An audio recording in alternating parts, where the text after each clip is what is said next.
Good evening, everyone. A very good evening to all of you, bachcho, and welcome back to Exam Dos. Welcome back to the course on engineering mathematics. I'm back again with lecture number 67, random variable part 3. तो यार पिछले session में discrete random variable की बात हो रही थी, एक कॉन्टिन्यूअस रैंडम वेरिएबल हमने देखा था एक्सपोनेंशियल। इस लेक्चर में कॉन्टिन्यूअस रैंडम वेरिएबल्स को और एक्सप्लोर करेंगे, ढेर सारे क्वेश्चंस भी हम लोग करने वाले हैं। तो फटाफट सभी लोग आ जाइए भाई, कम ऑन एवरीबॉडी। तो अब हम लोग बात करने वाले हैं कॉन्टिन्यूअस रैंडम वेरिएबल्स की, ठीक है। कॉन्टिन्यूअस रैंडम वेरिएबल की बात करेंगे। तैयार हैं भाई सभी लोग? Are you guys ready? चलिए, तो मैं पहले रैंडम वेरिएबल से स्टार्ट करता हूं, that is called as the uniform random variable. अब यूनिफॉर्म का मतलब होता है बेटा, पहली बात तो कॉन्टिन्यूअस है, यहां बात की जाएगी पीडीएफ की। इसका पीडीएफ कांस्टेंट होता है over the range taken by the random variable. Random variable की जो वैल्यूज आ सकती हैं, उन वैल्यूज के ऊपर पीडीएफ का वैल्यू कांस्टेंट आता है, that is called as the uniform random variable. तो x आपका a से b तक लाई करता है बेटा, x lies from a to b, ठीक है। और उसमें आपका जो पीडीएफ होता है that is 1 by b minus a। तो a से b तक 1 बाय b माइनस a, तो इसका एरिया हो जाएगा 1 और बाकी जगह 0। तो एक तरह से रेक्टेंगुलर फंक्शन हो गया ना, एक पल्स हो गया। तो जिसका पीडीएफ एक रेक्टेंगुलर विंडो टाइप का फंक्शन होता है, that is said to be the uniform random variable. अब इसके सीडीएफ की अगर बात की जाए, ठीक है, सीडीएफ कैसे निकालते हैं?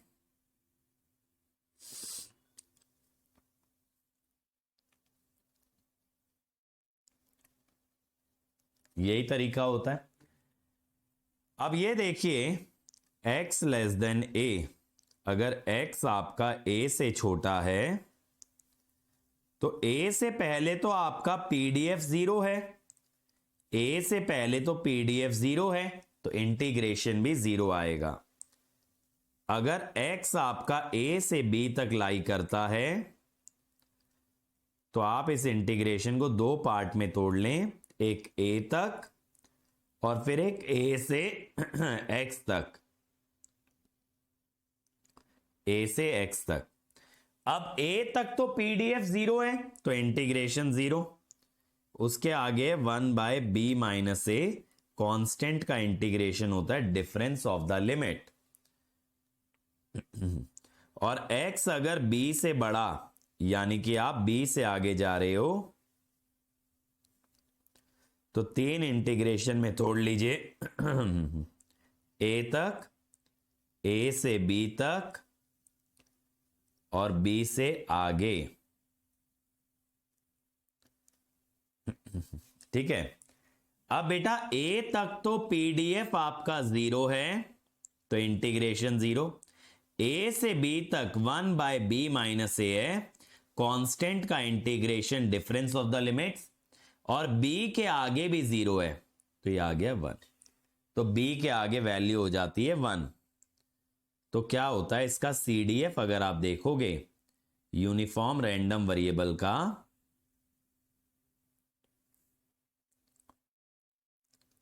तो इसका सीडीएफ अगर आप गौर करें,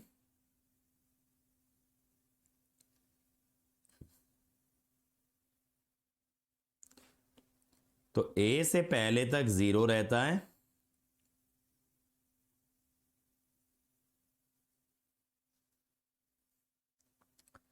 a से b तक लीनियरली बढ़ता है, इस तरह का इसका इंटीग्रेशन बनता है, ठीक है।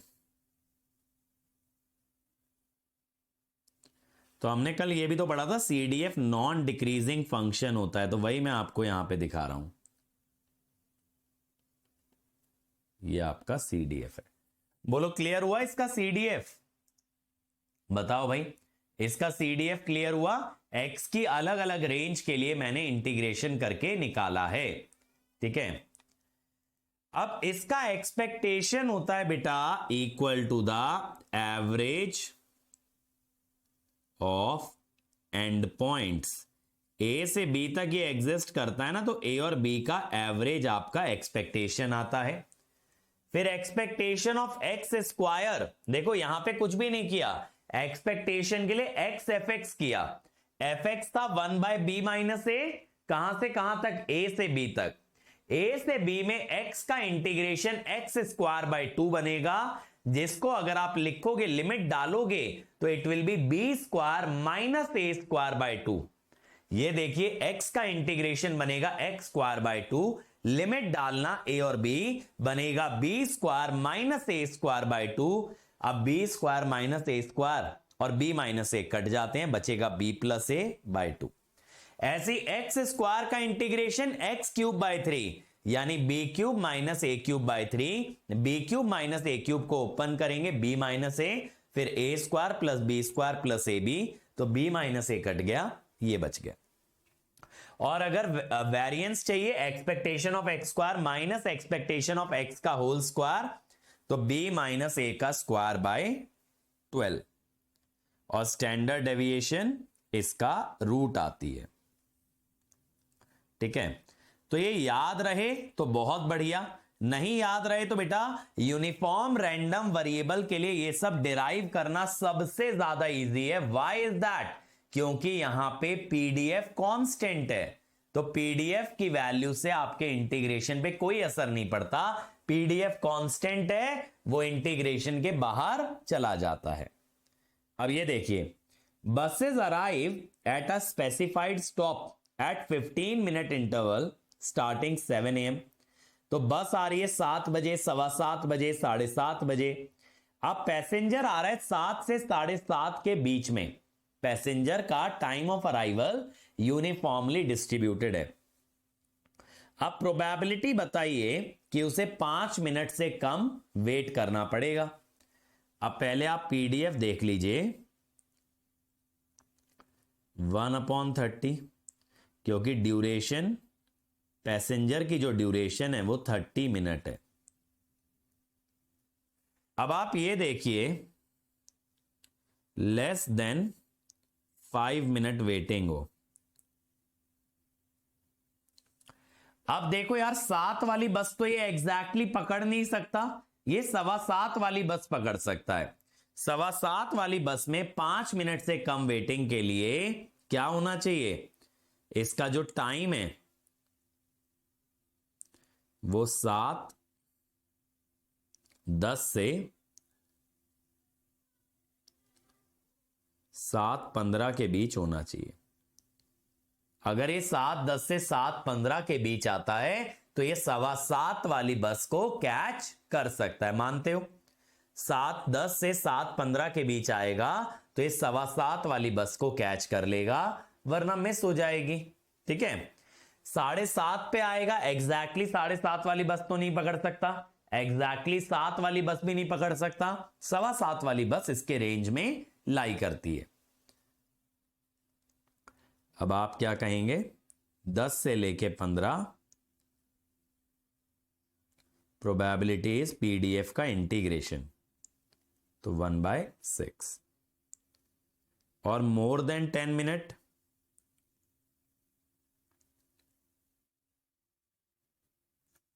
मोर देन 10 मिनट के लिए अगर ये 7:05 के पहले आ गया, अगर ये 7 से 7:05 के बीच में आया, 7:15 वाली बस के लिए इसको 10 मिनट से ज्यादा इंतजार करना पड़ेगा। ठीक है, 7:15 वाली बस के लिए 10 मिनट से ज्यादा इंतजार करना पड़ेगा। ठीक है,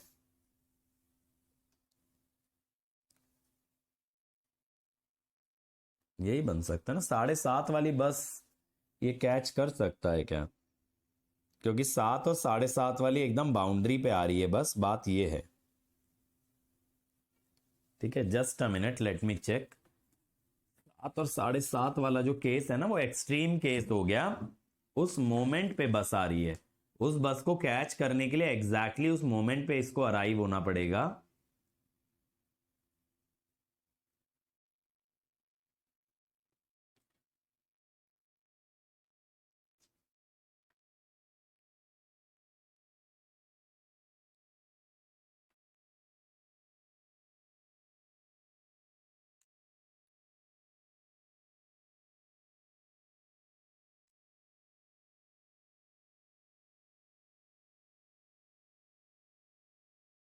तो इसमें यार दो में से एक बाउंड्री आपको इंक्लूड करनी पड़ेगी, तो 7.5 वाला आपको लेना चाहिए।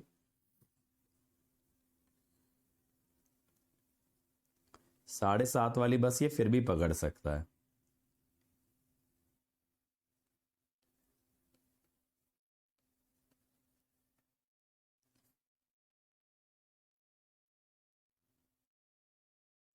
तो ये हो गया 2/6 1/3। और 10 मिनट से ज्यादा वेट करने के लिए इसको 7:15 से 7:20 में आना पड़ेगा, तब ये 7.5 वाली बस के लिए 10 मिनट से ज्यादा वेट करेगा। ठीक है, अब ये देखिए यहां पे 0 से 5 10 मिनट से ज्यादा वेट करना है ना,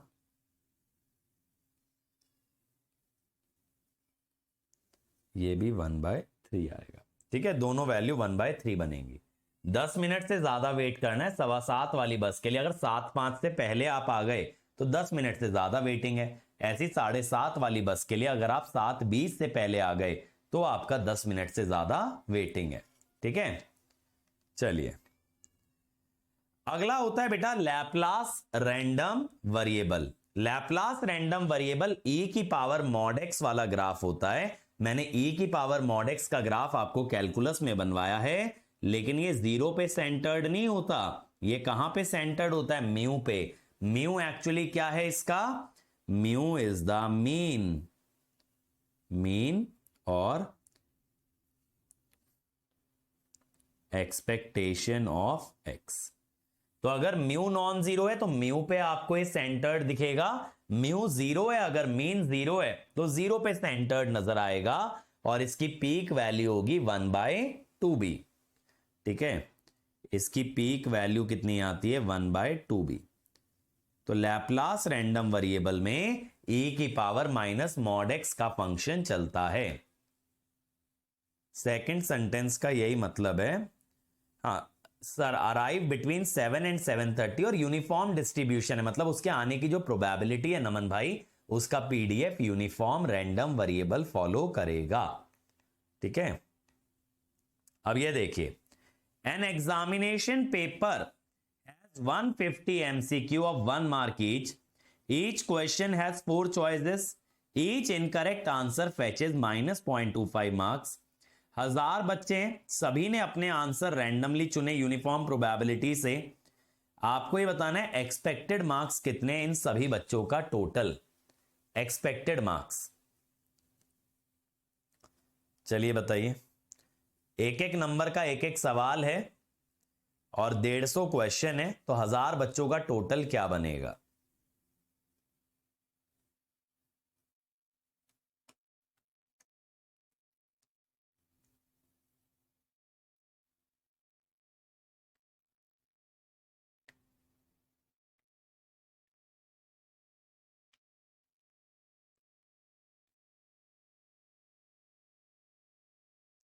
और ये जो बोल रहा है ना यूनिफॉर्म प्रोबेबिलिटी, इसका मतलब है हर ऑप्शन को चुने जाने की प्रोबेबिलिटी 1/4 है। तो ये कॉन्टिन्यूअस तो नहीं है, डिस्क्रीट है, क्योंकि हर क्वेश्चन में 4 ही ऑप्शन है ना, तो कॉन्टिन्यूअस रैंडम वेरिएबल तो नहीं है ये डिस्क्रीट ही है। यूनिफॉर्म प्रोबेबिलिटी का यहां पे मतलब है कि हर ऑप्शन की प्रोबेबिलिटी 1/4 है।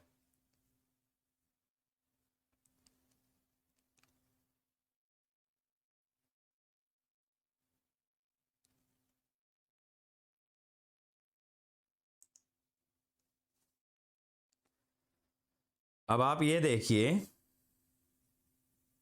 करेक्ट की प्रोबेबिलिटी 1/4, मार्क्स को मैं एक रैंडम वेरिएबल बोलता हूं 1। इनकरेक्ट की प्रोबेबिलिटी 3/4, क्योंकि 3 ऑप्शन इनकरेक्ट होंगे, मार्क्स -1/4। तो एक्सपेक्टेड मार्क्स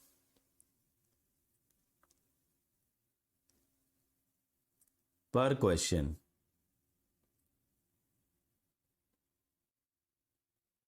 ये होता है ना एक्सपेक्टेशन का फॉर्मूला।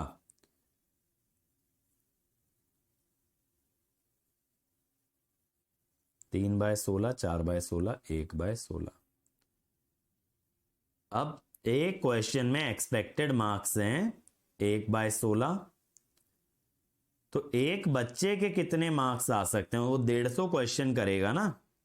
एक क्वेश्चन में 1/16 एवरेज है, तो 150 क्वेश्चन में 150/16 कितने मार्क्स बने एवरेज? 9.375। और 1000 स्टूडेंट्स के 9375 डी 9375। ठीक है, ये देखो, R random variable is uniformly distributed 2 to 10, variance बताइए। चलो डायरेक्ट फॉर्मूला लगा के बता दो।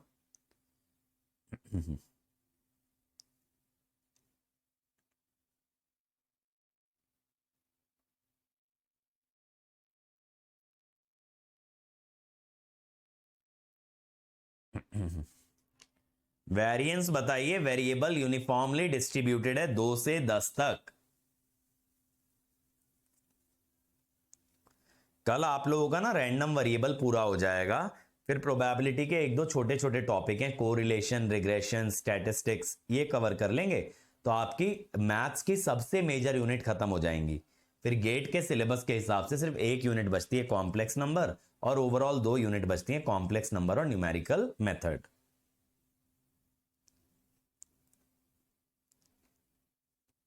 ट्रांसफॉर्म थ्योरी वगैरह मैं मैथ्स में इसलिए नहीं कराता, तुम लोग सिग्नल में कर ही लेते हो।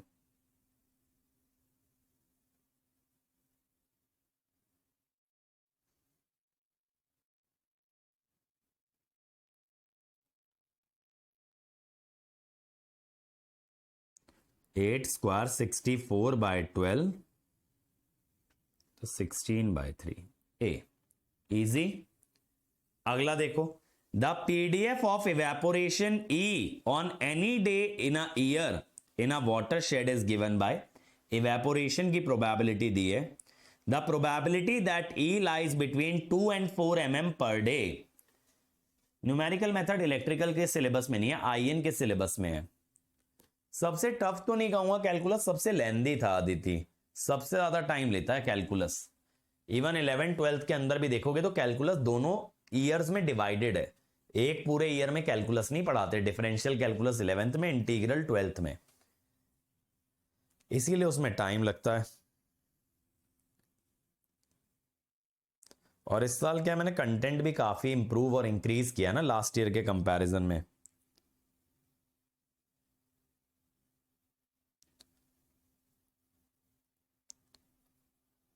जो भी नया सब्जेक्ट मैं पढ़ाना स्टार्ट करता हूं ना, मेरी कोशिश यही रहती है कि उसके अंदर ज्यादा से ज्यादा इंप्रूवमेंट ईयर बाय ईयर करते जाना है।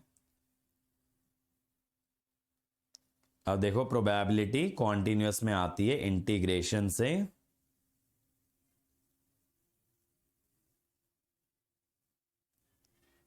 पॉइंट 4।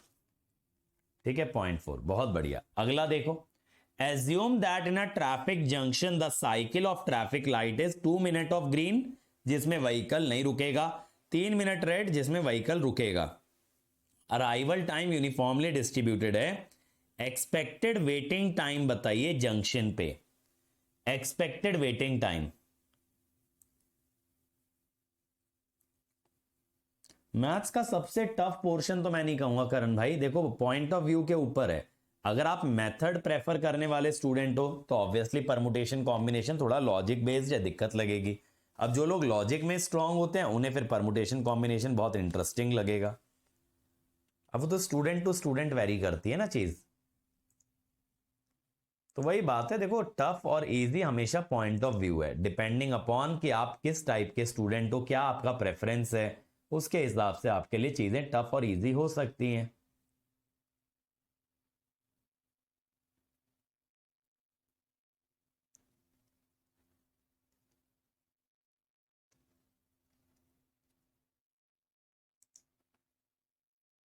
2.5।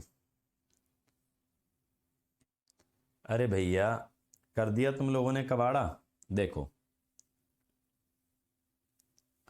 एवरेज वेटिंग टाइम पूछा है, तुम पता है एवरेज अराइवल टाइम बता रहे हो, उसका अराइवल टाइम इस 5 मिनट साइकिल में यूनिफॉर्मली डिस्ट्रीब्यूटेड है। ठीक, तुमने क्या किया, अराइवल टाइम का एवरेज निकाल दिया, ना आओ देखा ना ताओ, सीधा आंसर। बहुत बढ़िया।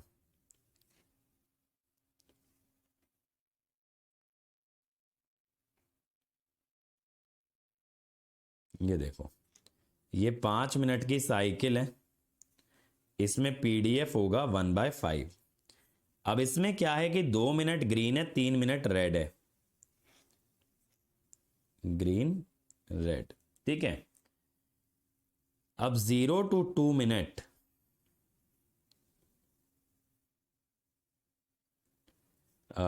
वेटिंग टाइम 0, ठीक है। अब 2 से 5 मिनट, 2 से 5 मिनट आता है तो उसे 5वें मिनट तक वेट करना पड़ेगा जब सिग्नल दोबारा से ग्रीन होगा। ठीक, 5वें मिनट तक वेट करेगा ना, तो कितना वेट करेगा, 5 - t, 5 - t। बात समझ में आई? तो यानी ये जो वेटिंग टाइम है, waiting time is function of random variable. आपको रैंडम वेरिएबल का एवरेज नहीं निकालना, फंक्शन ऑफ रैंडम वेरिएबल। और रैंडम वेरिएबल क्या है, अराइवल टाइम। कितनी देर वेट करना पड़ेगा ये इस बात पे निर्भर करता है वो कितनी बजे अराइव करता है, कितने टाइम पे वो सिग्नल पे पहुंचता है।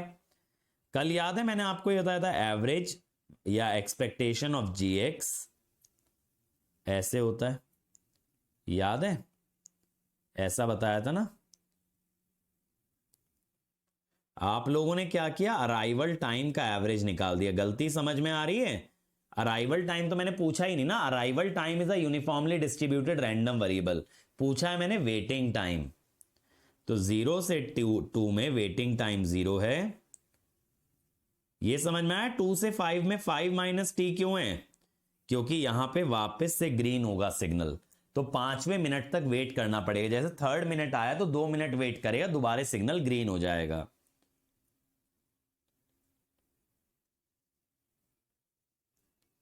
25 - 25/2, 10 - 2 8, 16 9/2, 1 सेकेंड, 25 - 25/2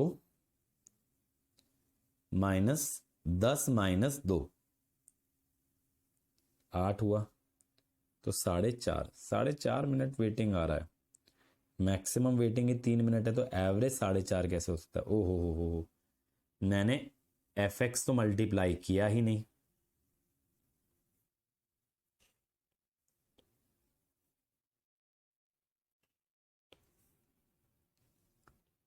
पच्चीस बाय 2 का हो गया 4.5, आता ना 0.9 मिनट, 0.9 मिनट। मैंने एफ एक्स मल्टीप्लाई नहीं किया ना, एफ एक्स भी तो है 1/5, मैंने सिर्फ जी एक्स का इंटीग्रेशन कर दिया था। विनित भाई यहां पे सिग्नल फिर से ग्रीन हो रहा है, अगर वो इस टाइम पे आता है, इतने टाइम पे आता है, तो कितनी देर वेट करेगा सिग्नल ग्रीन होने के लिए, 5 - t, 5 - t वेट करेगा ना। t उसका अराइवल टाइम है, वो ये रहा एक्स एक्सिस पे, यहां पे x की जगह t लिख दो, t उसका अराइवल टाइम है।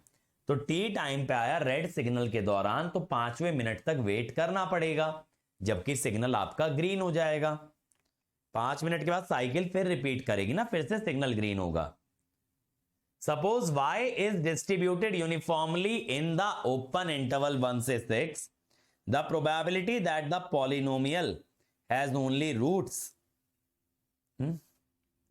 एक बार ये चेक करता हूं, ओनली रूट से तो नहीं होना चाहिए, कुछ और लैंग्वेज होना चाहिए, हैज ओनली रियल रूट्स। ठीक है, y एक यूनिफॉर्मली डिस्ट्रीब्यूटेड रैंडम वेरिएबल है, ये कह रहा है इसके रियल रूट आने चाहिए, इस बात की प्रोबेबिलिटी बताइए। ठीक है, ये जो पॉलिनोमियल है, पॉलिनोमियल किस में है, polynomial is in terms of x.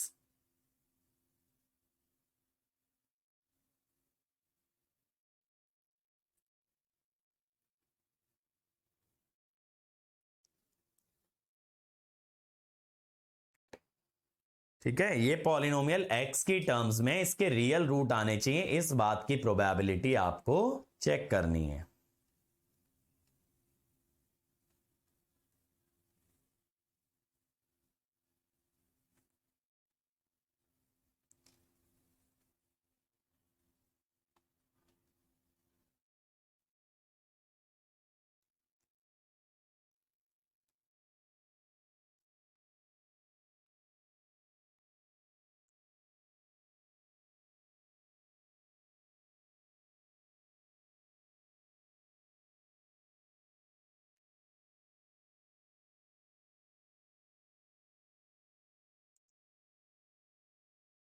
Point 8 देखें। अब देखो रियल रूट्स के लिए क्या कंडीशन होती है, discriminant greater than equal to 0। Discriminant क्या होगा, 6y का स्क्वायर माइनस 4ac।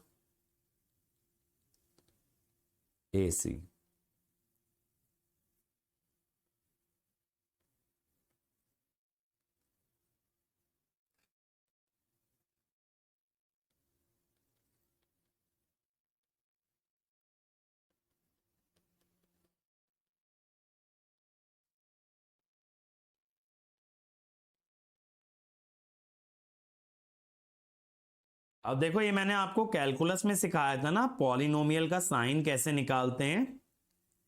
इस पॉलिनोमियल के दो रूट्स आ रहे हैं भाई, -1 और 2। तो पॉजिटिव आने का मतलब है, पॉजिटिव आने का मतलब है या तो -1 के पीछे या तो 2 के आगे। ठीक है, तो probability y less than equal to -1 plus probability y greater than equal to 2। ठीक, अब ये तो 0 है क्योंकि y आपका 1 से 6 तक डिस्ट्रीब्यूटेड है। y आपका 1 से 6 तक डिस्ट्रीब्यूटेड है, समझ में आ रही है बात। तो 0 से छोटा तो नहीं, -1 से छोटा तो नहीं हो सकता ना। और इस बात की प्रोबेबिलिटी 2 से लेके 6 तक 1/5 dy, तो 0.8। तो आंसर इज 0.8। बहुत बढ़िया, अखिल का एकदम सही आंसर है 0.8। लॉजिक क्लियर हुआ। मैंने जो क्वाड्रेटिक इक्वेशन है उसका डिस्क्रिमिनेंट निकाला, ये चेक किया डिस्क्रिमिनेंट पॉजिटिव कब आता है। दो कंडीशन बन गई कि y -1 से कम हो या 2 से ज्यादा। y 1 से 6 में है तो -1 से कम होने की प्रोबेबिलिटी 0, 2 से ज्यादा होने की प्रोबेबिलिटी मैंने निकाल दी। तो आप देख रहे हो यूनिफॉर्म रैंडम वेरिएबल है आसान, लेकिन इस पे क्वेश्चन काफी ट्विस्ट करके बनाया जा सकता है। चलिए अगले पे आते हैं बेटा। कॉन्टिन्यूअस का सबसे इंपॉर्टेंट रैंडम वेरिएबल, सबसे ज्यादा realistic random variable real life में जो सबसे ज्यादा देखा जाता है, दैट इज गॉसियन, या आप कह सकते हो नॉर्मल रैंडम वेरिएबल या नॉर्मल डिस्ट्रीब्यूशन। तो रैंडम वेरिएबल को स्टैंडर्ड नॉर्मल या स्टैंडर्ड गॉसियन कब कहते हैं, जब उसका एवरेज होता है 0 और स्टैंडर्ड डेविएशन होता है r।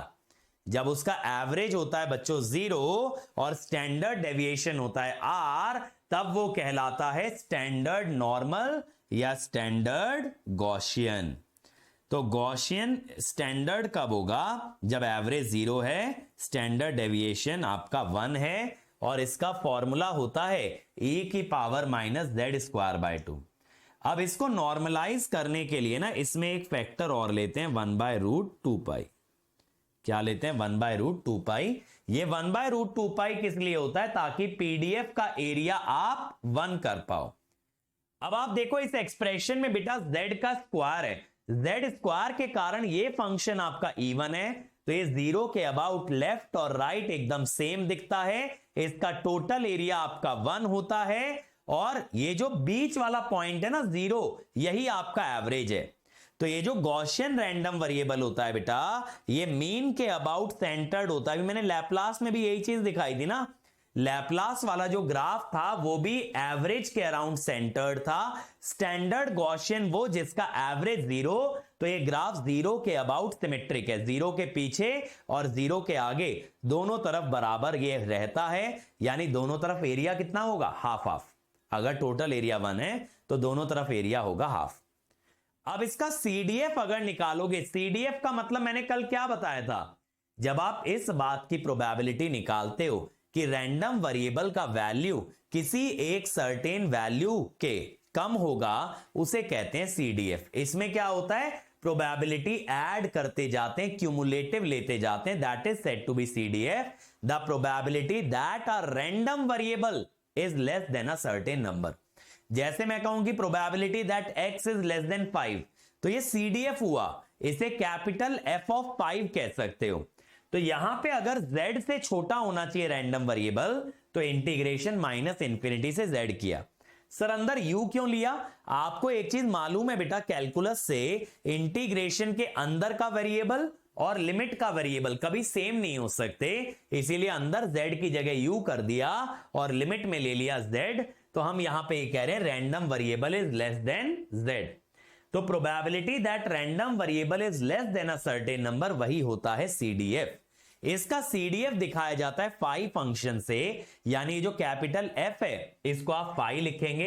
फाई x का मतलब है रैंडम वेरिएबल x से छोटा है, तो इंटीग्रेशन माइनस इंफिनिटी से x करेंगे। अब फाई फंक्शन यानी सीडीएफ की कुछ प्रॉपर्टी कल मैंने बताया था, सीडीएफ इंफिनिटी पे 1 आता है, सीडीएफ माइनस इंफिनिटी पे 0 आता है। 0 पे ये हाफ आ रहा है, 0 पे हाफ का मतलब है, इसका मतलब है 0 से पीछे लाई करने की प्रोबेबिलिटी, यानी 0 के पीछे का एरिया। जैसा मैंने बोला ये 0 के अबाउट सिमेट्रिक है, तो 0 के आगे का एरिया भी हाफ है और 0 के पीछे का एरिया भी हाफ है। तो इसका मतलब है प्रोबेबिलिटी z लेस देन 0, यानी माइनस इंफिनिटी से 0 तक ये इंटीग्रेशन ये हाफ आता है। तो ये जो आपका सीडीएफ है बेटा, ये माइनस इंफिनिटी पे 0 रहेगा, इंफिनिटी पे 1। इंफिनिटी पे 1 जाने का क्या मतलब है, कल मैंने सीडीएफ में बताया था, इसका मतलब है रैंडम वेरिएबल इंफिनिटी से छोटा है। अरे तो भाई इंफिनिटी से तो छोटा ही होगा, और इसका क्या मतलब है, माइनस इंफिनिटी से छोटा है। क्या कभी कोई नंबर माइनस इंफिनिटी से छोटा हो सकता है, नहीं हो सकता। इसी वजह से यहां पे वैल्यू 0 आ रही है। फिर देखो फाई ऑफ माइनस एक्स होता है 1 माइनस फाई ऑफ एक्स। अब ये क्या मतलब हुआ sir, phi of minus X is 1 minus phi of X. Phi of minus X का मतलब होता है बेटा ये देखो, फाई ऑफ माइनस एक्स का मतलब ये वाला एरिया कि माइनस एक्स से छोटी हो वैल्यू। अब ये और ये एरिया तो बराबर ही होंगे ना, ये और ये एरिया तो बराबर ही होंगे। तो आप ये भी तो कह सकते हो x के आगे का एरिया, x के आगे का एरिया कितना होगा, टोटल में से x के पीछे का एरिया घटा लो। आप खुद ही सोचो, x के आगे का एरिया कितना होगा, टोटल में से x के पीछे का एरिया घटा लो। ठीक है, टोटल एरिया 1 होता है, एरिया बिफोर x, और ये क्या है, एरिया बिफोर माइनस एक्स। तो मैं कह रहा हूं माइनस एक्स से पीछे का area is same as X के आगे का एरिया। एक्स के आगे का एरिया कैसे निकालूं, एक्स के पीछे का एरिया ले लो और टोटल एरिया में से घटा दो। आप ये देखिए, आपने बोला माइनस एक्स से लेफ्ट वाला एरिया चाहिए, मैंने बोला वो एरिया और एक्स के राइट वाला एरिया बराबर होता है। एक्स के राइट में कितना एरिया आ रहा है ये कैसे पता चले, आप टोटल में से एक्स के पीछे का एरिया घटाओ। पीछे का एरिया हमेशा सीडीएफ होता है, पीछे का एरिया बताता है प्रोबेबिलिटी दैट एक्स या random variable is less than a certain value. तो किसी वैल्यू के पीछे का जो एरिया होता है वो क्या बताता है, पीडीएफ का पीछे का एरिया सीडीएफ बताता है। अब ये देखो सीडीएफ का जब आप ग्राफ बनाते हो ना तो ऐसा दिखता है, माइनस इंफिनिटी पे 0, इंफिनिटी पे 1, 0 पे दिखता है हाफ। सीडीएफ हमेशा नॉन डिक्रीजिंग फंक्शन आता है। और ये भी कल मैंने सीडीएफ की प्रॉपर्टी में बताया था, ए से बी तक लाई करने की वैल्यू या ए से बी तक लाई करने की प्रोबेबिलिटी दोनों सीडीएफ का डिफरेंस होती है। या दूसरा तरीका क्या होता है कि आप पीडीएफ को इंटीग्रेट कर लो, या तो पीडीएफ को इंटीग्रेट कर लो या दोनों पॉइंट के सीडीएफ का डिफरेंस ले लो, आपको क्या मिलेगा? Probability between 2 points, probability between 2 point. तो यहां देखो मैं कुछ भी ऐसा खास नहीं बता रहा हूं, ये सारी प्रॉपर्टी कल आपने जनरली पढ़ी थी, आज मैं उन्हीं को गॉसियन में दोहरा रहा हूं। अब माइनस इंफिनिटी से इंफिनिटी यानी टोटल एरिया ऑफ पीडीएफ 1 आएगा। नहीं तो ऐसे सोच लो यार कि रैंडम वेरिएबल माइनस इंफिनिटी से इंफिनिटी जाएगा, इस बात की प्रोबेबिलिटी 1 है, क्योंकि और कहां जाएगा? अरे माइनस इंफिनिटी से इंफिनिटी के बीच ही लाई करेगा ना, और कहां जा पाएगा? 0 से इंफिनिटी वाला एरिया या माइनस इंफिनिटी से 0 हाफ आता है, क्योंकि गॉसियन पीडीएफ इवन है, तो 0 के पीछे और 0 के आगे एरिया हाफ है।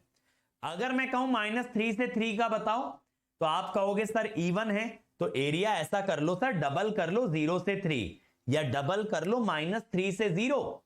ये इंटीग्रेशन ही तो है यार। Probability is nothing but area under PDF. Probability क्या है? Probability is what? Area under PDF. तो अगर एरिया अंडर पीडीएफ लेना है तो इवन फंक्शन में -a से a लेने की जगह 2 टाइम्स ले लीजिए 0 से a, या 2 टाइम्स ले लीजिए -a से 0। अगर माइनस इंफिनिटी से 3 करना है तो माइनस इंफिनिटी से 0 प्लस 0 से 3, माइनस इंफिनिटी से 0 होता है हाफ, तो हाफ प्लस 0 से 3। ठीक है, तो ये मैंने इस तरह से ब्रेक करके आपको दिखा दिया, समझे? इसमें शॉर्ट नोट्स में डालने वाली कोई बात नहीं है, तो बहुत ऑब्वियस चीजें हैं। ठीक, माइनस इंफिनिटी से -2 अगर लेना है तो -2 से पीछे लें या 2 के आगे लें, एक ही बात है। तो आप ये भी कह सकते हो कि 2 से इंफिनिटी का एरिया, 2 से इंफिनिटी का एरिया कैसे निकालोगे? 0 के आगे का एरिया, 0 के आगे का एरिया मेरे भाई हाफ होता है। आप ये कह दो 0 से इंफिनिटी का एरिया -0 से 2, 0 से इंफिनिटी -0 से 2, तो 0 से इंफिनिटी एरिया होता है हाफ, -0 से 2, -0 से 2। अब म्यू माइनस सिग्मा से म्यू प्लस सिग्मा में रैंडम वेरिएबल लाई करे, इस बात की प्रोबेबिलिटी होती है 68%। 68% को आप क्या बोलोगे? This is your confidence level. इस बात का मतलब समझिएगा, इस बात का यह मतलब है कि म्यू माइनस सिग्मा से म्यू प्लस सिग्मा में वैल्यू लाई करेगी, इस बात के 68% चांसेस हैं। तो मुझे 68% भरोसा है कि मेरा रैंडम वेरिएबल इसी रेंज में लाई करेगा। तो कॉन्फिडेंस लेवल आपको क्या बताता है कि किसी एक इंटरवल में रैंडम वेरिएबल के लाई करने के क्या चांसेस हैं, या आपको कितना ट्रस्ट है कि रैंडम वेरिएबल उसी रीजन के अंदर आपका लाई करेगा। रैंडम वेरिएबल उसी रीजन में लाई करेगा, इस बात पे आपको कितना भरोसा है, दैट इज कॉन्फिडेंस लेवल, और वो इंटरवल जितना है दैट इज कॉन्फिडेंस इंटरवल। ऐसे म्यू -2 सिग्मा से म्यू +2 सिग्मा में 95% प्रोबेबिलिटी है, यानी आपको 95% भरोसा है कि वैल्यू म्यू -2 सिग्मा से म्यू +2 सिग्मा में लाई करेगी। इंटरवल और बड़ा कर लीजिए, एरिया और ज्यादा आ गया। आप ये देखो ना, एवरेज के अबाउट अगर आप इंटरवल बढ़ाते जाओगे, इंटरवल बढ़ाते जाओगे, इस ग्राफ का एरिया बढ़ता जाएगा। ये आपका सेंट्रल वैल्यू एवरेज है, तो एवरेज के अराउंड जितना चौड़ा इंटरवल लोगे उतना ज्यादा एरिया, यानी उतनी ज्यादा प्रोबेबिलिटी, यानी उतने ज्यादा चांसेस कि रैंडम वेरिएबल उस रीजन के अंदर लाई करे। तो कॉन्फिडेंस लेवल ये बताता है किसी भी इंटरवल में कितना ट्रस्ट है कि रैंडम वेरिएबल लाई करेगा। तो आप ये सोचो, हाईएस्ट चांस है कि म्यू -3 सिग्मा से म्यू +3 सिग्मा में लाई करेगा, वहां पे 99.7% चांस है। ऑलमोस्ट आप ये कह सकते हो आपको पूर्ण रूप से भरोसा है कि रैंडम वेरिएबल इसी रीजन के अंदर लाई करेगा। क्योंकि रैंडम वेरिएबल की वैल्यू फिक्स नहीं होती ना, हम बस पॉसिबिलिटी बता सकते हैं। तो यहां हम एक इंटरवल की पॉसिबिलिटी बता रहे हैं कि रैंडम वेरिएबल इस इंटरवल में वैल्यू लेगा, उसकी पॉसिबिलिटी 99.7% है।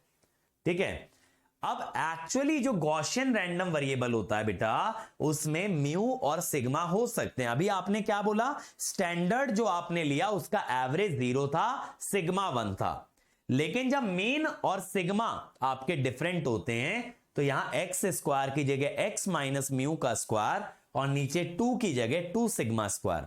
ऐसे बाहर में भी सिग्मा आता है, sigma is the standard deviation, mu is the mean, x is the variable, x is the variable. तो यहां पे देखिए जो ग्राफ है वो म्यू के अबाउट सिमेट्रिक है, म्यू के आगे एरिया हाफ, म्यू के पीछे भी एरिया हाफ। इसे इन्वर्टेड बेल शेप कहते हैं। जो घंटी होती है, घंटी को अगर उल्टा टांग दिया जाए तो ऐसी ही तो नजर आएगी। जो घंटी होती है अगर उल्टा टांगोगे ऐसा ही तो नजर आएगा, तो इसे बोलते हैं इन्वर्टेड बेल शेप। ठीक है, तो इन्वर्टेड बेल शेप का ग्राफ आपका बनता है बेटा, ये पीक वैल्यू है 1/√2 पाई सिग्मा स्क्वायर, क्योंकि देखो सिग्मा को अगर रूट के अंदर ले लोगे, सिग्मा रूट के बाहर है, रूट के अंदर ले लोगे तो सिग्मा स्क्वायर बन के जाएगा। तो ये ग्राफ आपका 0 की जगह म्यू के अबाउट सिमेट्रिक है।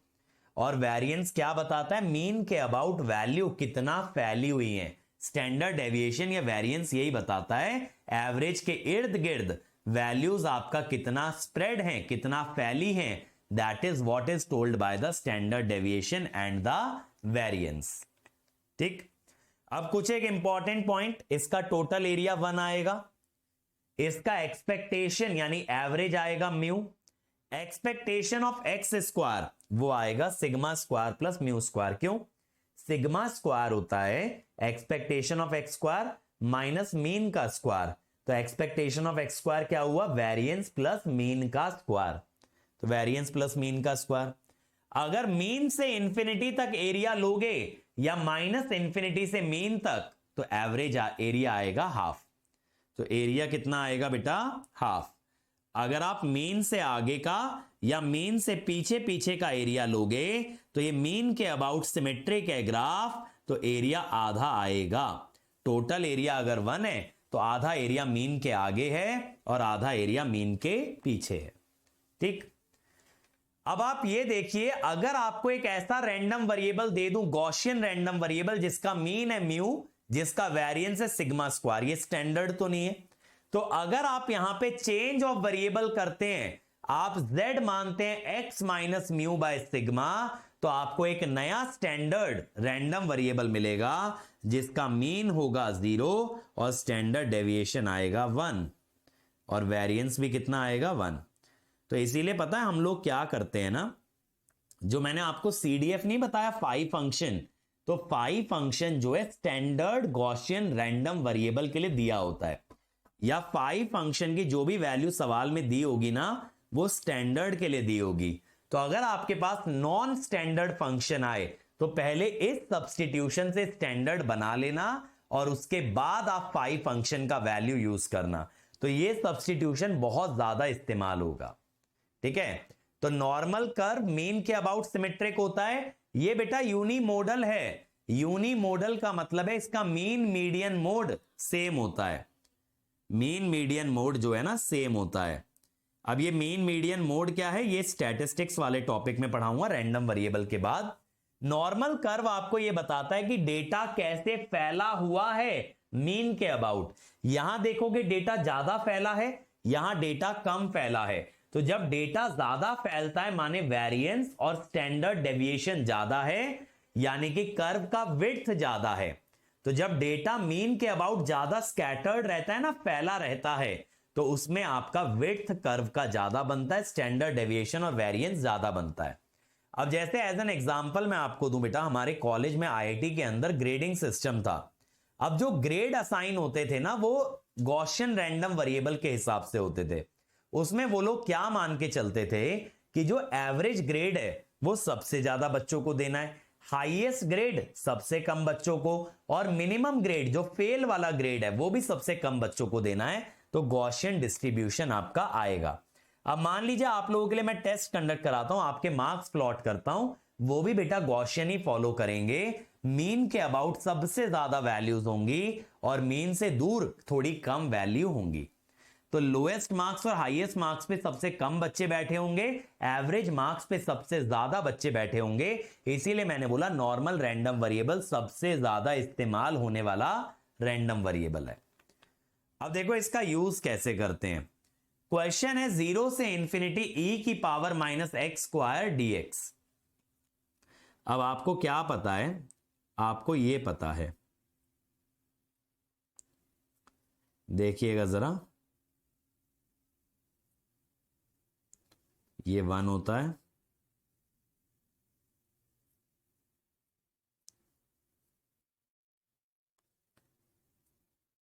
और ये हाफ होता है। अब ये गॉसियन के बारे में हमेशा अपने को याद रहेगा। अब जो पहला पार्ट है, मैं x को लिखता हूं z/√2,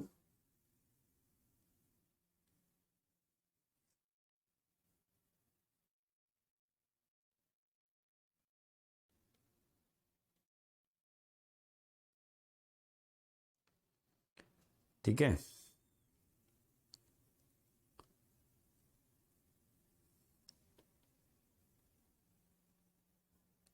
अब e की पावर माइनस z²/2 dz, उसके लिए √2π को राइट हैंड साइड ले जाओ, ये इंटीग्रेशन बनेगा √2π,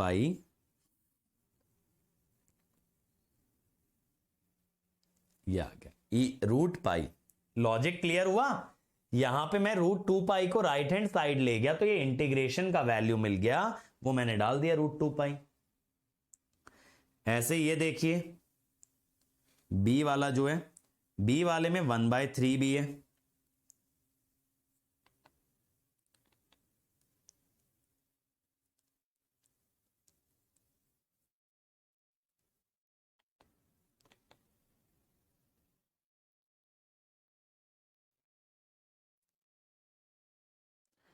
अब आपका जो स्टैंडर्ड गॉसियन होता है वो ये होता है,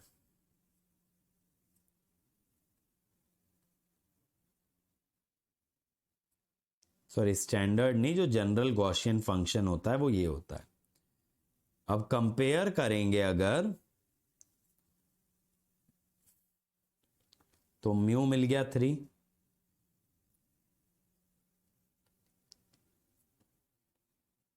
सिग्मा मिल गया 3, ठीक है, सिग्मा मिल गया 3। अब यहां पे अगर आप देखिएगा इंटीग्रेशन, अब ये जो इंटीग्रेशन है √2π सिग्मा स्क्वायर हो गया ना, √2π सिग्मा स्क्वायर हो गया ना। अगर सिर्फ इंटीग्रल इंटीग्रल की वैल्यू देखोगे, √2π सिग्मा स्क्वायर राइट में ले जाओ, सिग्मा खुद भी आपका 3 है, तो यार √2π, ठीक है, चमका। तो तीसरा बनाओ, अब तीसरा आप लोग बनाओ। लॉजिक क्लियर हुआ ना बच्चों, लॉजिक क्लियर हुआ। थ्योरी ग्रास्प नहीं हो पा रही बेटा, ये जो मैथ्स की थ्योरी है, थ्योरी थोड़ी ना होती है, ये क्वेश्चन से ही तो बनेगी नमन भाई। मैथ्स की थ्योरी को एज अ थ्योरी नहीं देख सकते। जब आप एक एक टॉपिक पे सवाल लगाते हो उसके बाद एक बार दोबारा थ्योरी देखना, आप तब चीजों को रिलेट कर पाओगे, ठीक है। मैथ्स में थ्योरी क्या ही होती है। अब जैसे मैंने आपको मान लो डिफरेंशियल इक्वेशन सिखाया, अगर मैं आपको हायर ऑर्डर डिफरेंशियल इक्वेशन में बस ये बता दूं कॉम्प्लीमेंट्री फंक्शन के क्या फॉर्म होते हैं, तो कुछ भी फील नहीं आएगा। लेकिन जब आप क्वेश्चन में उसको लगा के देखते हो तब आपको समझ आना शुरू होता है, अच्छा ठीक है कॉम्प्लेक्स रूट्स में क्या करना है, रियल रूट्स में क्या करना है। तो मैथ्स में सिर्फ थ्योरी पढ़ना तो एकदम वेस्ट है, ठीक है। अगर आप नमन भाई इसके अंदर मशीन पावर सिस्टम वाली अप्रोच रखोगे ना तो दिक्कत आएगी ही आएगी। मैथ्स को सीखा सिर्फ क्वेश्चन से जा सकता है। मैथ्स में पता अगर मैं थ्योरी नहीं भी पढ़ाऊंगा ना, हर क्वेश्चन के साथ उसका कॉन्सेप्ट एक्सप्लेन कर दूंगा तो भी पकड़ लोगे। लेकिन अगर क्वेश्चन नहीं कराऊंगा सिर्फ थ्योरी करा दूं तो कुछ भी नहीं होगा। जैसे कुछ बच्चे कहते हैं मैथ्स में फॉर्मूला रिवीजन करा दो, मैं करा भी देता हूं, लेकिन फॉर्मूला रिवीजन का ना मैथ्स में कोई फायदा है नहीं।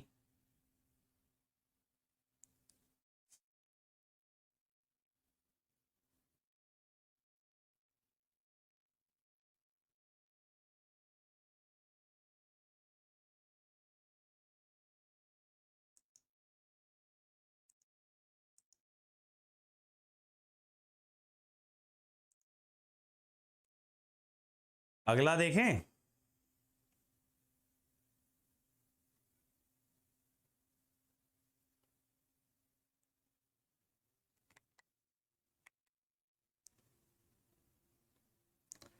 तो यहां पे देखो मीन हो गया 5,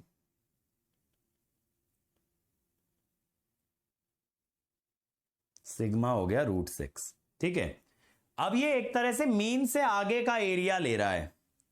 मीन से आगे का एरिया बेटा, अगर मैं आपको ऐसे बोलूं ना, देखिएगा, अगर मैं बोलता हूं मीन से आगे का एरिया, आपको पता है गॉसियन मीन के अबाउट सिमेट्रिक होता है, तो मीन से आगे का एरिया हाफ होता है। तो इंटीग्रेशन कितना होगा, हाफ √2 पाई सिग्मा स्क्वायर, ये बनेगा 12 पाई, तो √3 पाई। √3 पाई आ रहा है, बहुत बढ़िया। ठीक है, √3 पाई आ रहा है, यही आंसर बनेगा। अब ये देखो, expectation value of mod x निकालने के लिए बोल रहा है। एक्स आपका एक नॉर्मली डिस्ट्रीब्यूटेड रैंडम वेरिएबल है। 0 1 का क्या मतलब समझते हैं? मीन 0 है, सिग्मा स्क्वायर 1 है, मीन 0, वेरिएंस 1। तो आपको expectation value of mod x निकालना है। करिए जरा। अब यहां आ जाएगी तुम्हारी कैलकुलस, निकालो। और आज जो है ना, रैंडम वेरिएबल अच्छे से रिवाइज कर लेना, नहीं तो कल तोते उड़ जाएंगे तुम्हारे क्लास में। कल तुम्हारा मल्टी वेरिएबल कैलकुलस और रैंडम वेरिएबल, ये दो चीजें मर्ज करेंगे, तो काफी मजा आएगा।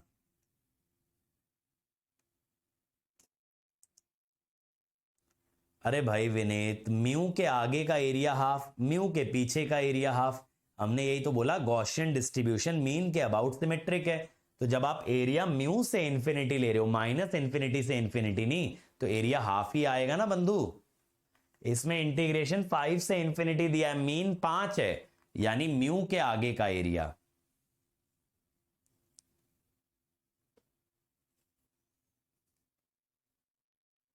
देखें यहां पे मैं अगर एफ एक्स लिख दूं आप लोगों के लिए,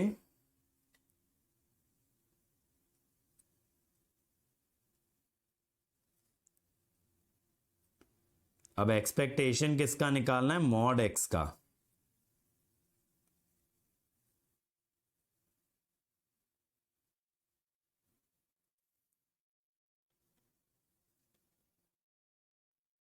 ये एक इवन फंक्शन है,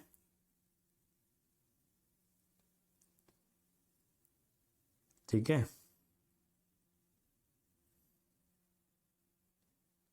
ऐसे कर लो।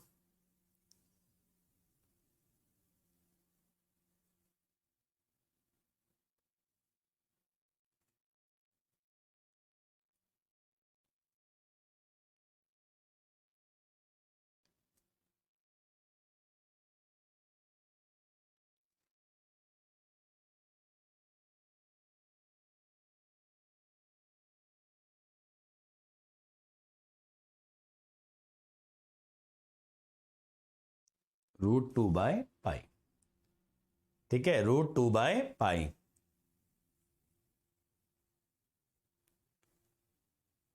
तो मैथ्स के बाद कर लेना अखिल भाई, कैलकुलस मैथ्स के बाद कर लेना।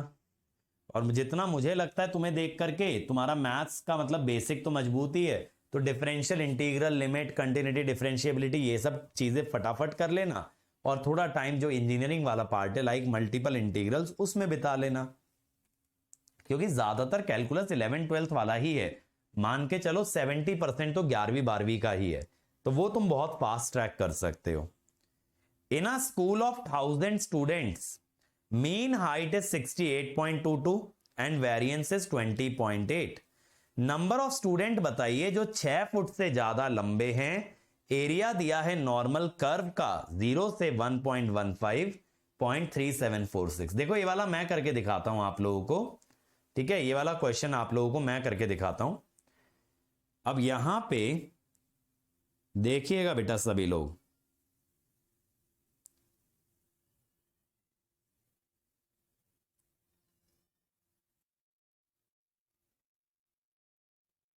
ये होता है। अब यहां पे मीन दिया है 68.22 इंच, ठीक है, और सिग्मा स्क्वायर दिया है 20.8। अब आप क्या कीजिए, अगर आपको Z में आना है, आपसे प्रोबेबिलिटी ये पूछ रहा है 6 फुट ना, 6 फुट का मतलब होता है 72 इंच, 1 फुट में 12 इंच होते हैं ना, ठीक है, ये सबको पता है ना, 1 फुट में 12 इंच होते हैं और 1 इंच में 2.5 सेंटीमीटर होता है, 2.5 सेंटीमीटर। तो बेसिकली ये तुमसे ऐसे मांगना चाह रहा है, ठीक। प्रोबेबिलिटी निकाल लो, नंबर ऑफ स्टूडेंट से बाद में मल्टीप्लाई कर लेंगे, यही तो पिछले लेक्चर में भी कर रहे थे, प्रोबेबिलिटी को मल्टीप्लाई कर देते थे नंबर ऑफ केसेस से। अब यार ये एरिया मुझे नहीं पता, मुझे नॉर्मल स्टैंडर्ड रैंडम वेरिएबल का पता है, तो मैं क्या करता हूं, x minus mu by sigma को z मानता हूं, ठीक है। तो dx तो dz हो जाएगा, dx by sigma, sigma dz, ठीक है, ये बन गया। अब आप ये देखिए 72 लेना है,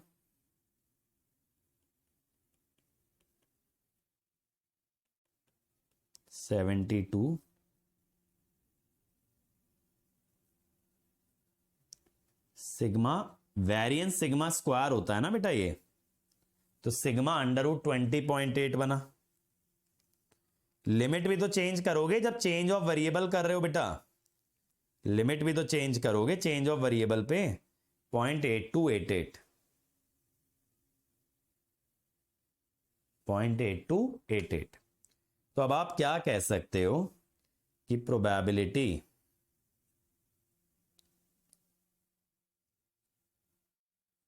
बट सॉरी 0.8288 से infinity, just a minute, 6 feet है, मीन है 68.22 इंचेस,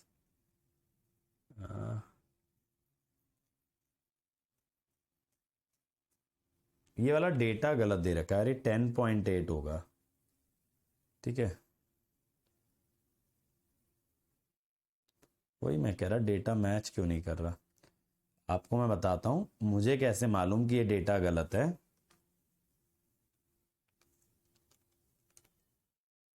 ये ना देखो, ये वही आना चाहिए जो यहां दिया है, आपको एरिया 0 से 1.15 तक दिया है ना,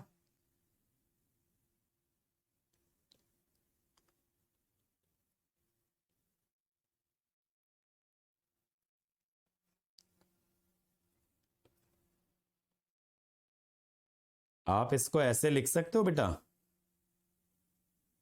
बताओ कि मैं सर 0 से इंफिनिटी, इसमें से सब्ट्रैक्ट कर दो 0 से 1.15 तक का, कह सकते हो ना इंटीग्रेशन में कि 0 से इंफिनिटी का एरिया माइनस 0 से 1.15। अब 0 के आगे का एरिया हाफ बनता है, ठीक है विनीत भाई, और 0 से 1.15 का एरिया इसने दे रखा है 0.3746, चमका के नहीं। तो वो जो वैल्यू दे रहा है ना क्वेश्चन में एरिया, वो इसीलिए दे रहा है कि वो यूज होगा, तो वही सेम वैल्यू मिलती है वेरिएबल सब्सटीट्यूट करने के बाद। तो नंबर ऑफ स्टूडेंट, एक स्टूडेंट की हाइट 6 फुट से ज्यादा है, उसकी प्रोबेबिलिटी मिल गई, probability that height of a student is greater than 6 feet. Teacher ही डर जाए इतनी हाइट से भाई, 0.1254, तो कितने बच्चे बने, 125.4।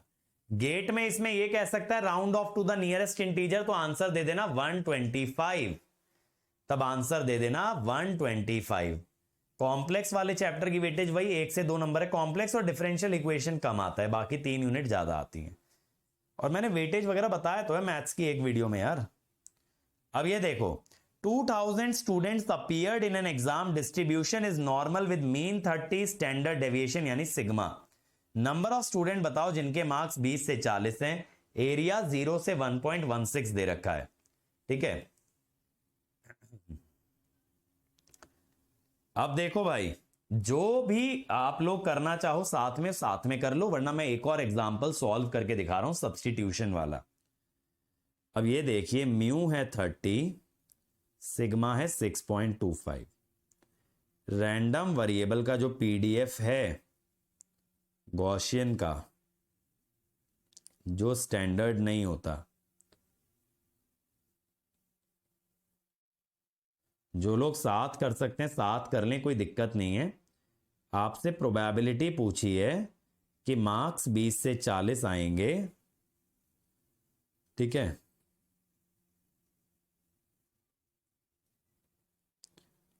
एरिया हमेशा किसका देगा? स्टैंडर्ड का देगा। एरिया हमेशा किसका देगा? स्टैंडर्ड का देगा, ठीक है। अब आप क्या कहेंगे? x minus mu by sigma is z, तो dx by sigma is dz। Sigma यहां से आ जाएगा ना, सिग्मा स्क्वायर को रूट के बाहर निकालोगे तो dx बाय सिग्मा बन जाएगा, वो dz है, ठीक है। अब x इक्वल टू 20 पे z कितना होगा? 20 माइनस 30 यानी 10 बाय 6.25, ये 1.6 होगा बेटा, 1.16 नहीं, ये 1.6 होगा।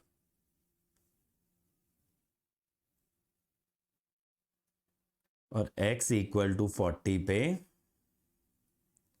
लिमिट्स भी चेंज की ना हमने।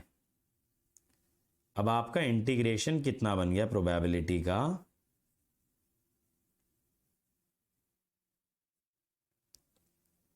सिग्मा चला गया dx के साथ। अब ये तो एक इवन फंक्शन है ना, आप ये कर सकते हो, राइट? ये तो एक इवन फंक्शन है। अब ये एरिया उसने दिया है 0 से 1.6,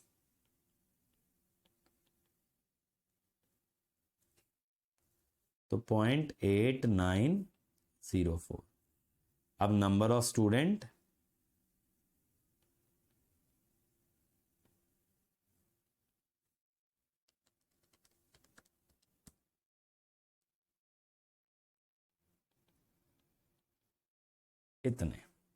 इतने बच्चों के नंबर आपके लाई कर रहे हैं बिटवीन 20 एंड 40। क्लियर हुआ भाई? अखिल और अलीशा का एकदम सही आंसर। क्लियर हुआ? समझ में आया वेरिएबल सब्स्टिट्यूशन कैसे करना है? तो एक एग्जांपल आप अपने शॉर्ट नोट्स में डाल लेना ताकि रिवीजन करते टाइम इजी रहे। अब ये देखिए, a class of first year BTech students is composed of 4 batches ABCD, each consisting of 30 students. It is found that sessional marks of students in engineering drawing have a mean of this standard deviation of this. Marks and standard deviation for the entire class are 5.5 and 4.2. It is decided by the course instructor to normalize the marks of all students of all batches to have the entire class. Due to this, marks of a student in batch C are changed from 8.5, एक बार check करता हूं, इसके आगे भी कुछ है, 8.52। आपको ये बताना है किसके मार्क्स कितने हो जाएंगे। बात समझ में आया?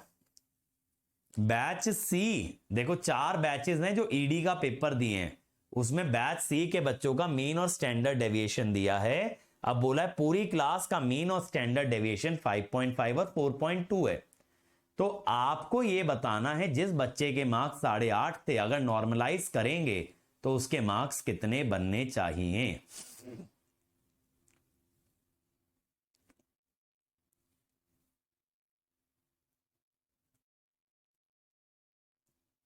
क्वेश्चन क्लियर हो रहा है? नॉर्मलाइजेशन का क्वेश्चन है।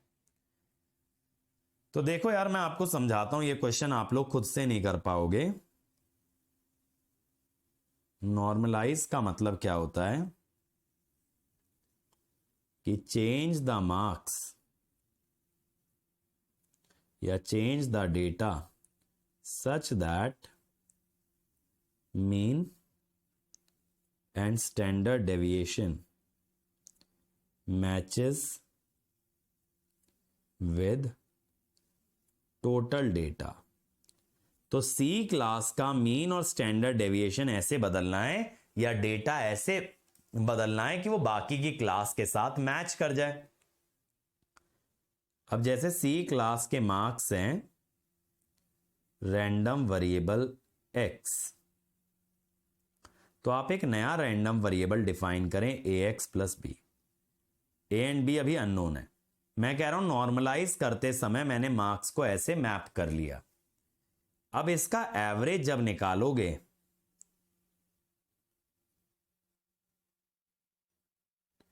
आपको ये प्रॉपर्टी मैंने बताई है। अब एक्सपेक्टेशन कितना चाहिए, यानी एवरेज चाहिए 5.5 जो पूरी क्लास का है, और अभी सी सेक्शन का एवरेज कितना है 6.6। तो मैं क्या कर रहा हूं, मार्क्स को एक लीनियर रिलेशन से मैप कर रहा हूं टू नॉर्मलाइज। अब मैंने वेरिएंस का भी बताया था कि वेरिएंस शिफ्टिंग से अफेक्ट नहीं होता, सिर्फ स्केलिंग से अफेक्ट होता है। अब स्टैंडर्ड डेविएशन 2.3 है, 4.2 चाहिए।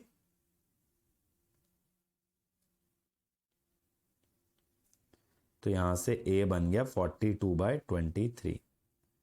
तो बी कितना हो जाएगा,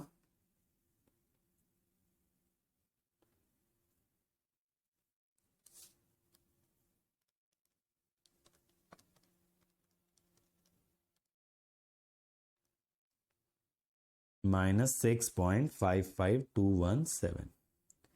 अब जब एक बच्चे के मार्क्स हैं 8.5 तो उसके मार्क्स कितने बनेंगे नॉर्मलाइज होने के बाद, ए एक्स प्लस बी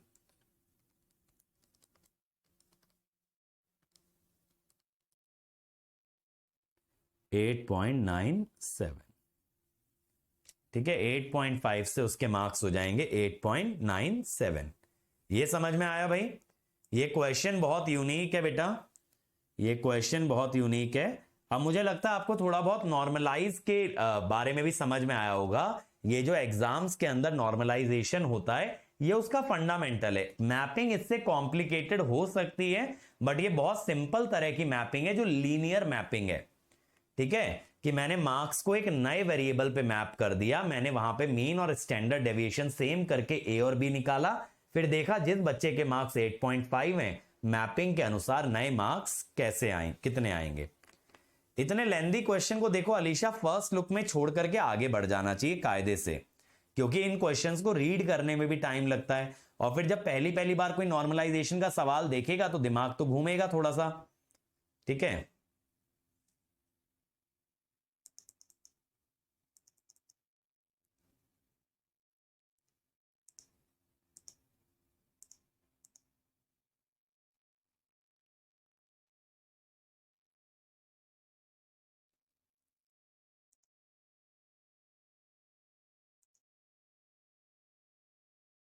चलो ये बताओ भाई,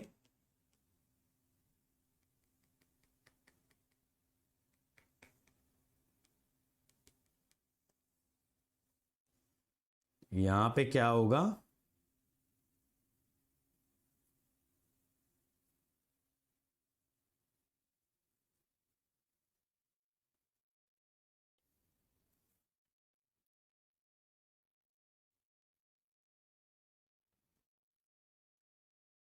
तो मैपिंग के लिए आप क्या करें, एक्स स्क्वायर बाय जेड को 8 को जेड स्क्वायर बाय 2 कर दें।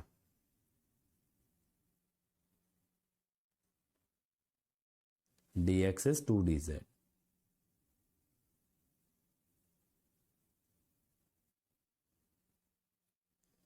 x 0 तो z भी 0।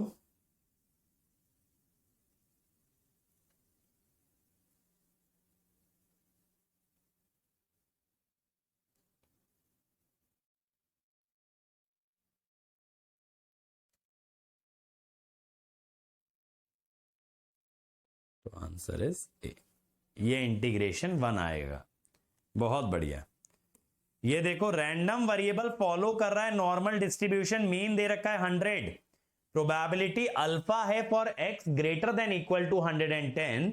तो आपको बताना है प्रोबेबिलिटी बिटवीन 90 एंड 110। मीन आपका 100 है तो 90 से 110 की प्रोबेबिलिटी बतानी है।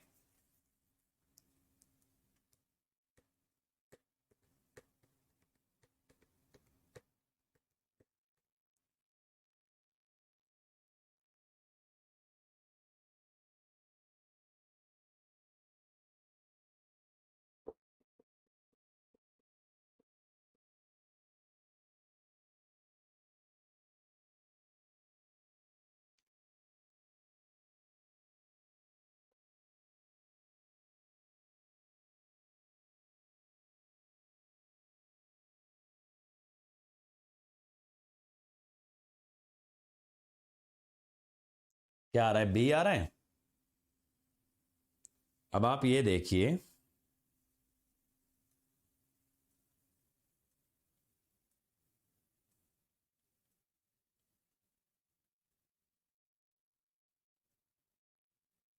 ये सही है। स्टैंडर्ड डेविएशन तो मुझे दिया नहीं है। अब मैं क्या करता हूं, x माइनस म्यू को मैं मान लेता हूं t।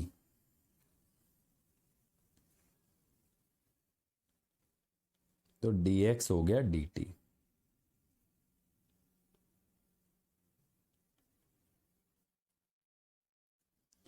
110 माने 10 हो गया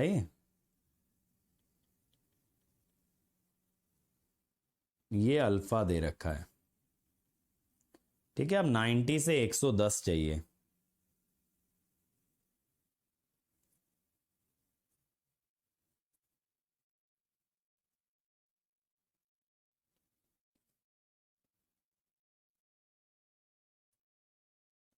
ये मान लीजिए p। फिर से x माइनस 100 को लिया t।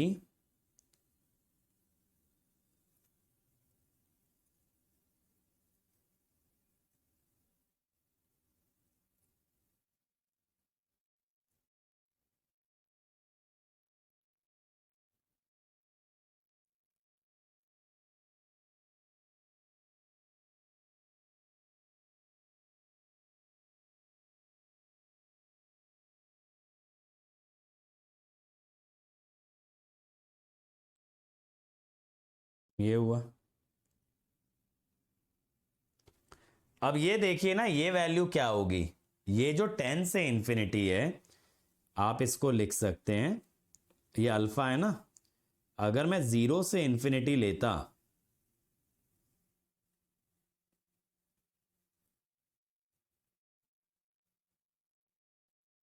तो हाफ आता। माइनस इंफिनिटी से इंफिनिटी 1 आता है, तो 0 से इंफिनिटी हाफ आता।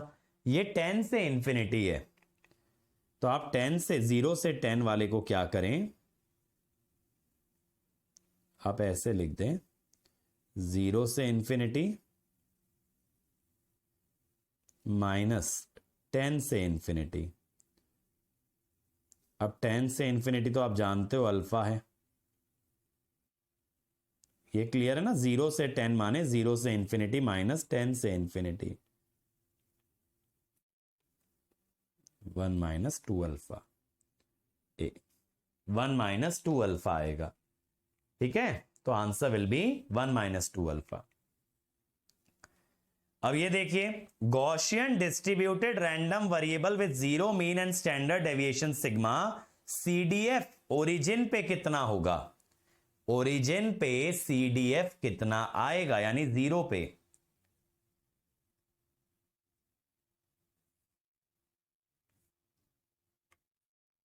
बहुत इजी क्वेश्चन है ये।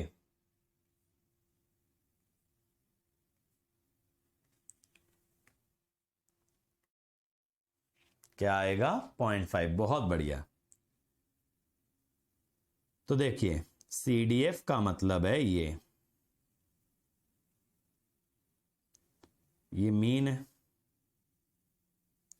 Probability of Gaussian random variable being less than mean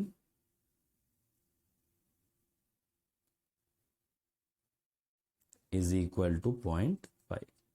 mean से छोटे होने की प्रोबेबिलिटी हमेशा 0.5 आती है। Let x be a random variable following normal distribution with mean +1 variance 4, y be another random variable with mean -1 and variance unknown. x less than -1 की probability y greater then 2 के बराबर है। स्टैंडर्ड डेविएशन y का बताइए। x less than -1 की probability y greater then 2 के बराबर है।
चलो देखें भाई, श्रीवत्सा का ए आ रहा है। कभी कभी तो बंधु यकीन नहीं होता तुम जेन्युइनली सवाल कर भी रहे हो। ये देखो, माइनस इन्फिनिटी से -1, इसका मीन है 1, वेरिएंस 4 है ना।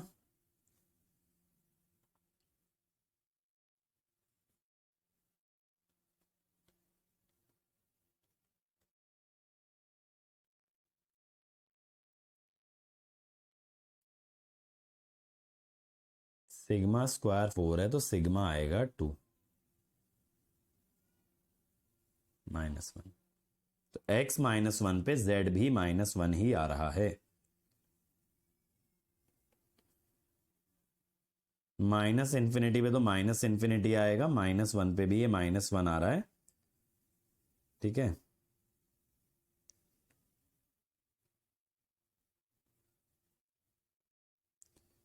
माइनस इन्फिनिटी से -1 हो या 1 से इन्फिनिटी, एक ही बात है ना, इवन है। -1 के पीछे या 1 के आगे एक ही बात है। अब अगला बोला है रैंडम वेरिएबल y है।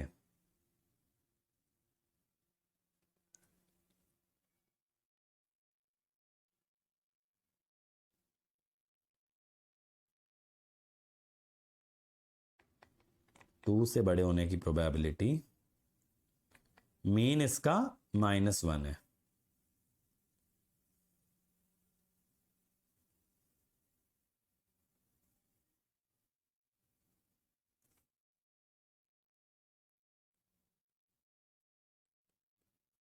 इसको भी z ही बोल दो, कंपेयर करने में आसानी होगी।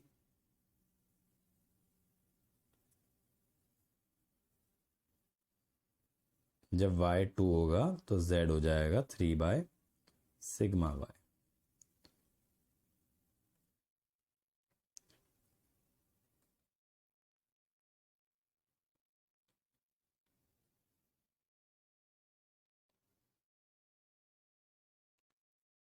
अब ये दोनों वैल्यू इक्वल हैं जो आपने पहले निकाली ना,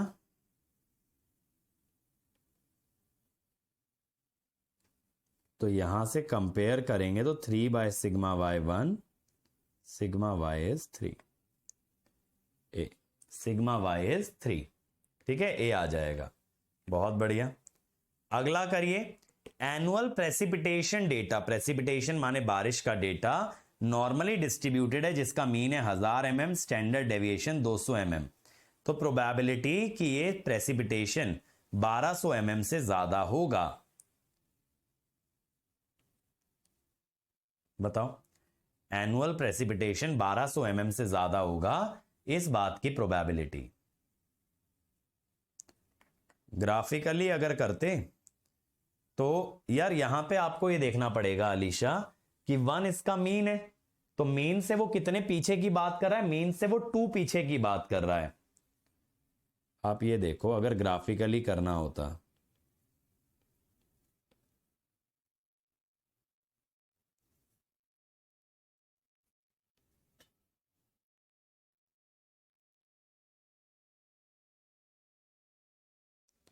बट मीन से वेरिएंस कैसे निकालते यार? ग्राफ मीन के रिस्पेक्ट में ड्रॉ तो हो जाता है, मीन है इसका 1,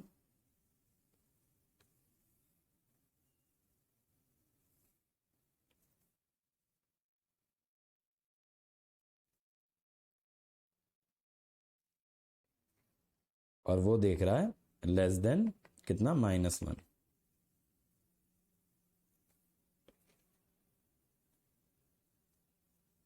ठीक है,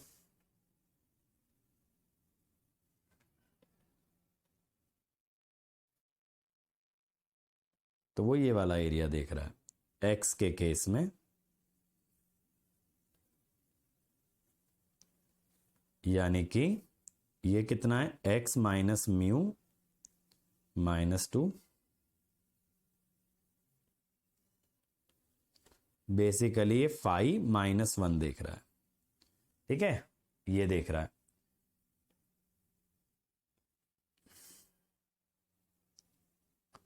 ऐसे ही दूसरे वाले का मीन है -1, दूसरे वाले का मीन है -1 और वो कह रहा है 2 से आगे की प्रोबेबिलिटी बताओ।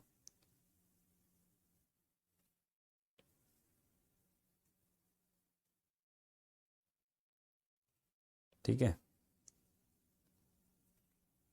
वो इस एरिया की बात कर रहा है।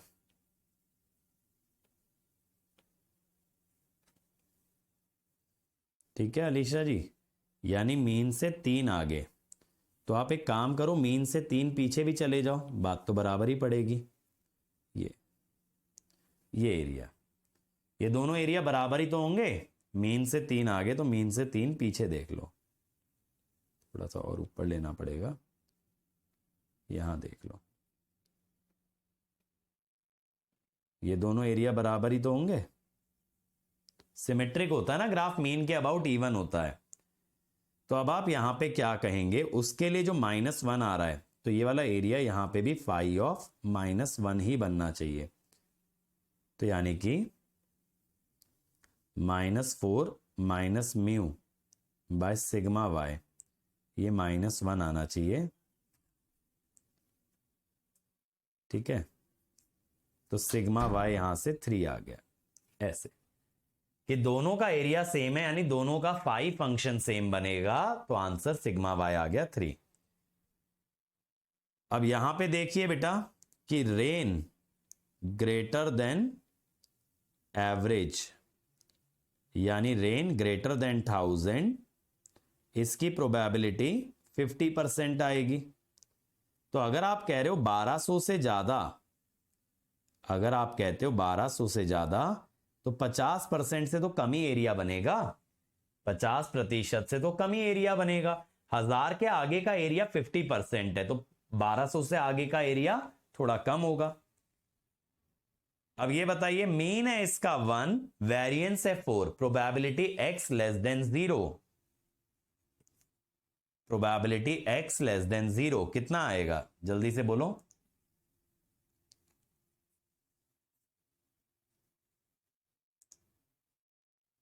मीन है 1, वेरिएंस है 4,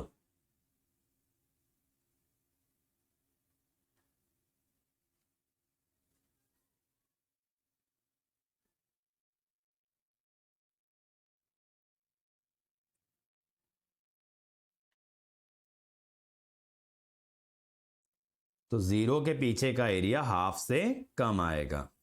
बी, 0 के पीछे का एरिया हाफ से कम आएगा, मीन यहां पे 1 है, तो 1 के पीछे का एरिया कितना है, हाफ है, तो 0 के पीछे का एरिया हाफ से थोड़ा कम होगा। लॉजिकली सोचो।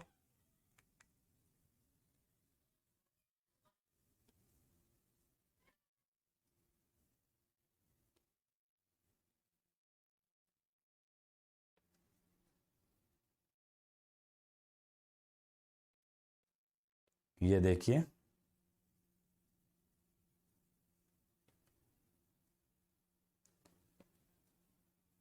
ये वाला एरिया हाफ है,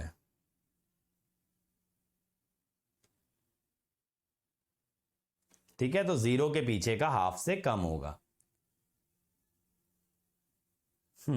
एक्स एक continuous real valued random variable है, -∞ से इंफिनिटी, उसका पीडीएफ दिया है, A and B are statistical attributes. ये इंटीग्रेशन मांग रहा है -∞ से ए।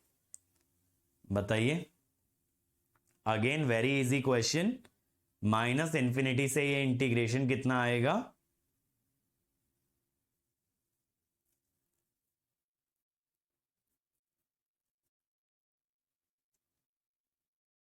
ए क्या है इसका, ए है मीन, तो -∞ से इंटीग्रेशन आएगा हाफ, मीन के पीछे का एरिया, मीन के पीछे का एरिया हाफ। ये देखो, x एक नॉर्मल रैंडम वेरिएबल है जिसका मीन है 30, सिग्मा है 5, 26 से 34 का आपको क्या चाहिए, आपको चाहिए 26 से 34 का प्रोबेबिलिटी।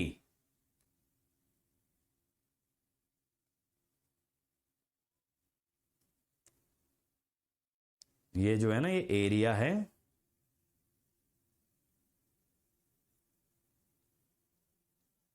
0 से 0.8 का।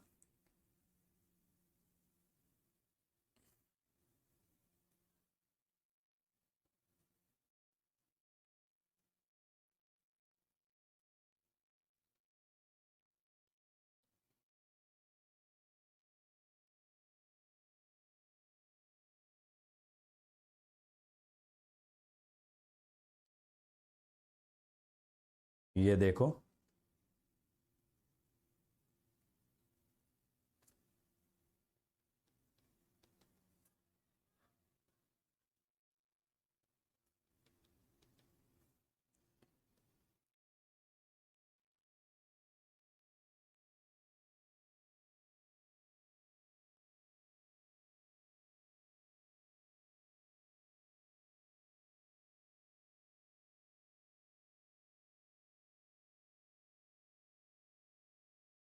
ये देखो, तो ये आ गया बी 0.5762। ठीक है, क्वेश्चन 17 और 16 में क्या फर्क है? यहां पे बेटा 0 से पीछे का एरिया पूछ रहा है, जबकि मीन 1 है, तो मीन 1 है तो 1 के पीछे का एरिया हाफ है, तो 0 के पीछे का एरिया हाफ से छोटा होगा। ठीक है, वो ये वाला एरिया आपसे मांग रहा है। दूसरे केस में अलीशा 17 में उसने मीन से पीछे का ही एरिया मांगा है। मीन है ए से पीछे का ही एरिया मांगा है, तो मीन से पीछे का एरिया हाफ होता है। बट यहां मीन से पीछे का नहीं मांग रहा ना, यहां वो 0 से पीछे का मांग रहा है, जो कि मीन से पहले लाई कर रहा है। तो ये ग्रीन वाला एरिया लेस देन हाफ आएगा ऑब्वियसली। ठीक है, फर्क समझ में आया? चलिए, तो आगे आपके असाइनमेंट क्वेश्चन है बेटा, असाइनमेंट सॉल्व कीजिएगा और कल असाइनमेंट सॉल्व करके आना एटलीस्ट प्रोबेबिलिटी पार्ट 1 पार्ट 2 और रैंडम वेरिएबल पार्ट 1 पार्ट 2 तक का। ठीक है, इतने असाइनमेंट सॉल्व करके आना, कल असाइनमेंट भी डिस्कस करेंगे। ओके, चलिए, थैंक यू।